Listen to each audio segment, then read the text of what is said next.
Magandang araw mga kaibigan. Bigyan natin ngayon ng reaction, opinion itong post ni Ang Balita Ngayon.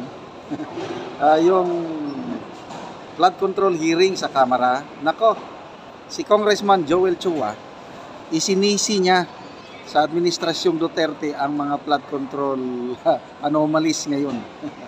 Namana lang daw ni PBBM ang mga problema sa flood control. Okay, basahin natin ha. Namana lang daw ni Junior. Tila hindi na nasorpreso ang publiko nang iginiit ng mga congressman ng ugat ng flood control scam ay mula pa noong administrasyon ni PRRD.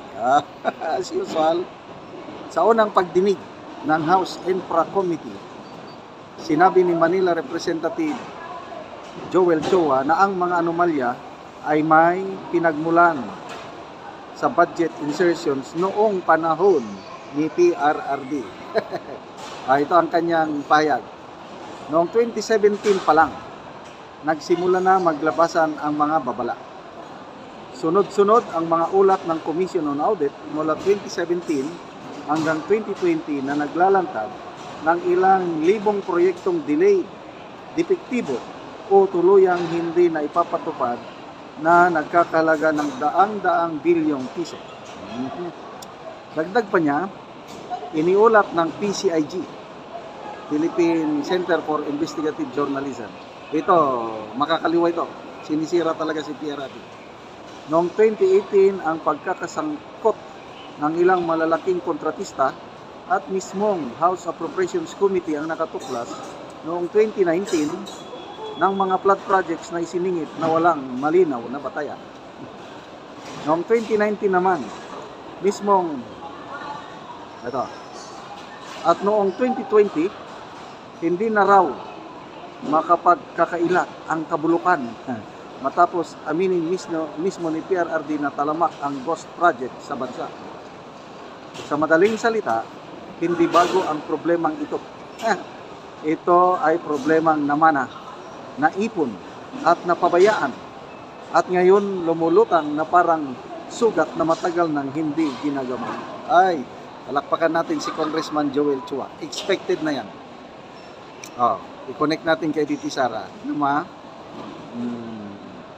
Yung 19th Congress, siya yung palaging nag-iimbestiga, pinaparatangan ng kung ano si DT Sara. Magkano lang yung pinaparatang? Yung may notice of disallowance, mga 75 million lang. Ito ngayon, sa kanila, trillions na. For this year alone, mga 545 billion. Anong Committee on Good Government na... Anyway, bahala na ang taong bayan.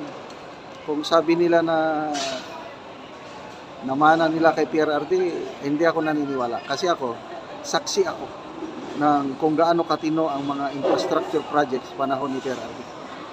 Okay? Kaibigan ko mismo nagsabi na noong panahon ni PRRD mayroong yung kickbacks o commission hindi daw totally nawala. Ang inaalaw lang daw 5%. Pinakamalaki na paminsan-minsan lang may 10%. Kaya malaki yung pundong na ilalaan sa actual project. Kaya maraming standard projects na nagawa panahon ni PRRD. Ito, subscriber ko from na nagtatrabaho sa Israel, kailang taga Mountain Province. Noong kasagsagan ng bagyo sa Bicol last year, pinadalhan niya ako ng picture. Sa bayan nila, sabi niya, Kapsat, ito po ang bayan namin, delikado kami sa baha kung sa malaking ilog. Kaya lang, pasalamat kami, panahon ni PRRD, ginawa yung diki, matibay. Takot yung mga kontraktor na gagawa ng kalukuhan kasi hindi sila babayaran ni PRRD. So nakita ko yung picture, ang laki nga yung baha. Kaya lang, ang laki naman yung napakatibay yung diki. Kaya ligtas na ligtas ang bayang iyon ng Mountain Province dahil sa magandang pagkagawa ng flood control project panahon ni PRRD. Okay. Kami sa aking farm sa Bukidnon, infra project din ito, hindi flood control, kailang kalsada. Ang gandang pagkagawa. Yung unang kontraktor pumasok Pangit ang pagkatrabaho niya, inireklamo lang ng mga tao.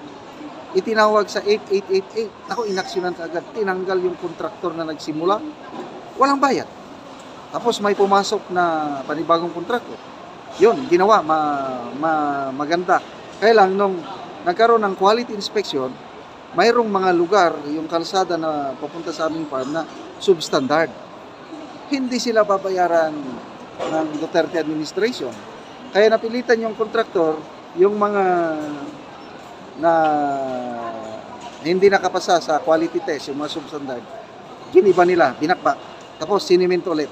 Then, testing, pasado, yun. Saka na lang binayaran yung kontraktor. Meron ba? Tulay. Doon din sa amin, sa bundok. Pag testing, hindi pasado, hindi binayaran. Oh, wala, lugi yung kontraktor. Then pumasok ang panibagong kontraktor. Ginawa, maganda, yun, binayaran. Ganon ang style PRRD. Kaya hindi ako naniniwala ito. Paninira lang nila sa ating minamahal na Tatay Digong. Bahala ng taong bayan, basta the best president we ever had. Sasabihin ko yan sa aking mga anak ko, alam nila. At mga apo ko. Talagang sinasabi ko na tungkol kay PRRD, lalo na yung ginawa nila na kinidnap dinala sa ICC nila. Pinapasa ko na sa next generation na itong ginawa ng administrasyon ito. Sabi ko, yung Marcos Sr., okay. Dahil nakapag-aral kaming mag-asawa dahil sa Marcos Sr. Itong Marcos Jr., the worst president we ever had. Wala nang tatalo pa. So, sige, sirain nyo lang aming Tatay Digong. Kailang ang taong bayan, bahala ng umusga kung sino ang mas mabuting presidente. Ang Tatay Digong namin ba o ang inyo ngayon? Okay, salamat mga kaibigan sa inyong pagsubaybay sa ating channel.